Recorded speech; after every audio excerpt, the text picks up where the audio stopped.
Nama saya Beni Setiawan dari kelas D2213, NIM D222020 dari Prodi D3 RMIK. Kali ini saya akan mempraktekkan tentang coding. Pneumotoraks adalah kumpulan udara yang abnormal di ruang pleura antara paru-paru dan dinding dada. Gejala biasanya berupa nyeri dada yang menusuk di satu sisi dan sesak nafas.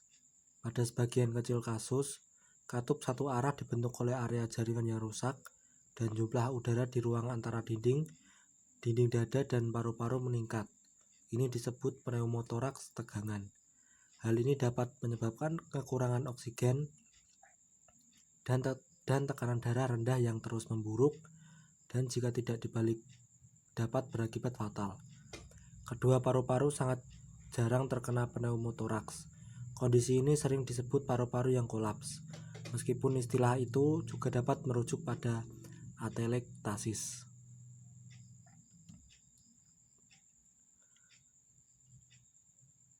Keahlian khusus: pulmonologi bedah toraks, gejala nyeri dada, sesak nafas, kelelahan, onset biasa tiba-tiba, penyebab tidak diketahui, dan trauma. Faktor risiko: COPD, tuberkulosis, merokok.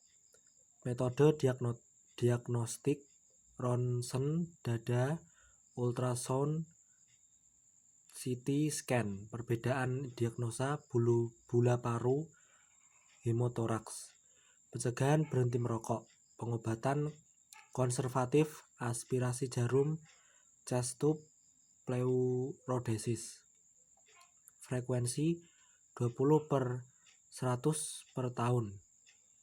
Pneumotoraks spontan primer adalah pneumotoraks yang terjadi tanpa sebab yang jelas dan tanpa penyakit paru yang signifikan. Merokok meningkatkan risiko pneumotoraks spontan primer, sedangkan penyebab utama pneumotoraks sekunder adalah COPD, asma, dan tuberkulosis. Pneumotoraks juga dapat disebabkan oleh trauma fisik pada dada, termasuk cedera ledakan atau sebagai komplikasi dari intervensi perawatan kesehatan. Dalam hal ini disebut pneumotoraks traumatis. Diagnosis pneumotoraks dengan pemeriksaan fisik saja bisa sulit, terutama pada pneumotoraks yang lebih kecil. Ronsen dada, pemindaian tomografi terkomputerasi atau CT atau USG biasanya digunakan untuk memastikan keberadaannya. Kondisi lain yang dapat menyebabkan gejala serupa termasuk hemotoraks atau penumpukan darah di ruang pleura, emboli paru, dan serangan jantung. Bula besar mungkin terlihat serupa pada ronsen dada. Pneumotoraks spontan kecil biasanya akan sembuh tanpa pengobatan dan hanya memerlukan pemantauan. Pendekatan ini mungkin paling tepat untuk orang yang tidak memiliki penyakit paru-paru. Pada pneumotoraks yang lebih besar atau jika ada sesak napas, udara dapat dikeluarkan dengan semprit atau tabung dada yang dihubungkan ke sistem katup satu arah. Kadang-kadang pembedahan mungkin diperlukan jika drainase tabung tidak berhasil atau sebagai tindakan pencegahan.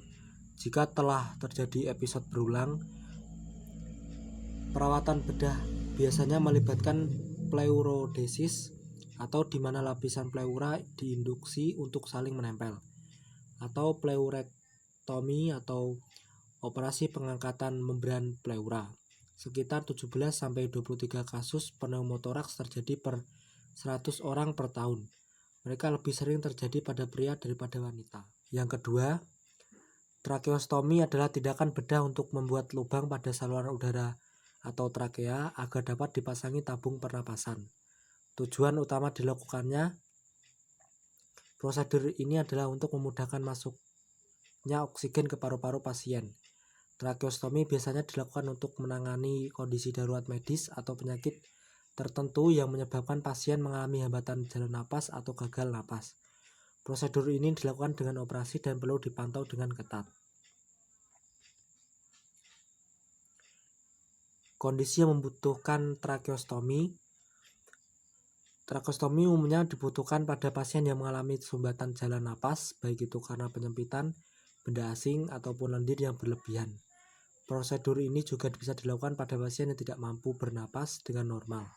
Beberapa kondisi medis yang bisa menyebabkan kesulitan bernapas adalah gangguan saluran pernapasan kongenital atau bawaan lahir, luka saluran pernapasan akibat menghirup bahan kimia, penyakit paru obstruktif kronis atau PPOK, disfungsi diafragma, infeksi berat, luka di dinding dada, luka bakar atau operasi besar pada wajah, kelumpuhan otot pernapasan, kelumpuhan otot menelan, apnea tidur, shock anafilaktik, cedera mulut atau leher yang parah, kelumpuhan pita suara, kanker leher atau tumor di sekitar leher yang menekan jalan napas.